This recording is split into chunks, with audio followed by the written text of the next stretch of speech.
একটা রেস্টুরেন্টে corn fry খেয়ে আসার পর থেকেই ছেলের বায়না, মা ঘরে কর্ন ফ্রাই করো না। তোর বাবা কর্ন এনেছিল কিনে, আমি ফ্রিজে রেখেছিলাম। চেষ্টা করবেন কর্নটা কিনে এনেই সাথে সাথে করতে।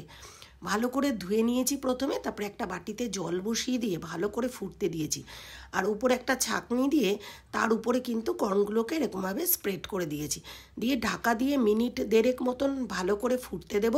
দিয়ে ঢাকনাটাকে খুলে নিয়ে আবারও চামচ দিয়ে খুব ভালো করে নাড়াচাড়া করে নিয়ে আবারও মিনিট খানেক বা 1.5 মিনিট ধরে দেখুন এইভাবে জল নিচে ফুটবে আর কর্নটা উপরে কিন্তু খুব সুন্দরভাবে ভাপানো হয়ে যাবে। জলের মধ্যে দিয়ে কখনো ফোটাবেন না, তাহলে এর যে গুণাগুণটা জলের সাথে বেরিয়ে যায়।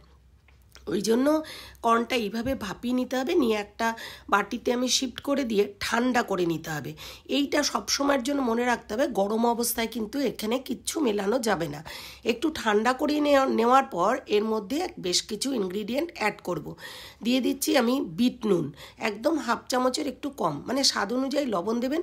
এর মধ্যে একটু সাদা লবণও কিন্তু দিতে হবে, বিট লবণ দিয়েছি। দিয়ে খুব ভালো করে মিশিয়ে নেব প্রথমে। এরপর chilli flakes, oregano, chaat masala, মানে যা যা মশলা আপনি দিতে চাইছেন সেগুলো দিতেই পারেন।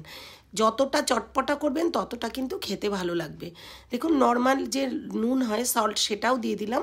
দিয়ে এবারে অরিগ্যানোও দিয়ে দিয়েছি আমি এর মধ্যে। এরপরে দিয়ে দিলাম 2 চামচ কর্নফ্লোর। কর্নফ্লোরটা প্রথমে 1 চামচ দিয়ে খুব ভালো করে নাড়াচাড়া করে কর্নের গায়ে কোট করে নিতে হবে। এই কর্নফ্লোরের জন্যই কিন্তু একদম ক্রিস্পি হবে।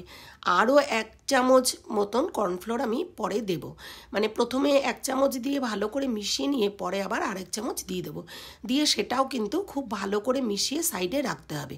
তো আমার চ্যানেলটা এখনও যারা সাবস্ক্রাইব করেননি তারা সাবস্ক্রাইব করে আমার পাশে থাকবেন, যদি আমার ভিডিও আপনাদের ভালো লাগে তবে। আর ভালো লাগলে অবশ্যই একটা লাইক করবেন। আর পরবর্তী ভিডিওর নোটিফিকেশানটা পেতে অবশ্যই চ্যানেলটাকে সাবস্ক্রাইব করে অল বাটনে প্রেস করে রাখবেন, যাতে পরবর্তী ভিডিওর নোটিফিকেশানটা আপনাদের কাছে যায়। তো এবারে কড়াইতে সাদা তেল গরম করে নিয়ে খুব ভালো করে, মানে জাস্ট অল্প করে প্রথমে দিয়ে একটু ভাজা ভাজা করে তুলে নেব। ঠিক এইভাবে কিন্তু প্রথমে একবার এরকম হালকা ফ্রাই করে তুলে নেব। তারপরে সব ফ্রাইড কর্ন একবারে তেলের মধ্যে দিয়ে আরও কিছুক্ষণ নাড়াচাড়া, মানে ডবল ফ্রাই করেছি, আরও কিছুক্ষণ নাড়াচাড়া করে লাল লাল করে ভেজে নিয়ে একটা প্লেটে টিস্যু পেপার পেতে তার উপরে সমস্ত কর্নগুলো দিয়ে দেব। দিয়ে যখনই তেলটা টেনে নেবে টিস্যু পেপারে, তারপরে একটা ডিশে ওটাকে শিফট করতে হবে। একটু ঢাকা দিয়েই করেছি, আগেই বললাম, যদি বাজার থেকে কিনে এনেই করা হতো তাহলে কিন্তু এত ফাটার সম্ভাবনা থাকতো না। যেহেতু ফ্রিজে ছিল সেই জন্য এত বেশি ফটফট করে ফেটে উঠছিল, ওই জন্য একটু ঢাকা দিয়েই করেছি। তারপরে দেখুন সব একবারে তেলের মধ্যে দিয়ে লাল লাল করে ভেজে নিয়ে একটা প্লেটে টিস্যু পেপার ছড়িয়ে তার উপরে সমস্ত কর্নগুলো, ভাজা কর্নগুলো তুলে নিয়ে এরপর কিছুক্ষণ মিনিট খানেক রাখার পরে তেলটা যেই শোক করে নিল, এবার একটা ডিশে শিফট করব।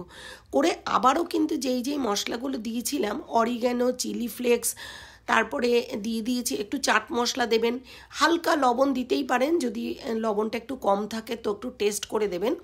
এইগুলো সমস্ত উপর থেকে মিশিয়ে নিয়ে গরম গরম পরিবেশন করুন। যেমন খেতেও ভালো আর ক্রিস্পি হয়, ভালো কিন্তু ভীষণ লাগে। সন্ধেটা একেবারে জমে যাবে যদি এই স্ন্যাক্সটা নিয়ে একবার বসেন।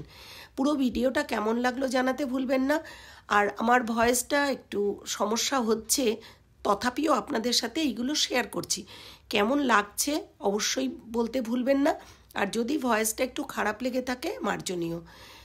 এরপরে ওপর থেকে অরিগ্যানো ছড়িয়ে দিয়েছি, ব্যাস গরম গরম পরিবেশন করেছি। দারুণ লেগেছে খেতে, একবার করে খাওয়ার রিকোয়েস্ট রইল। অনেক ধন্যবাদ।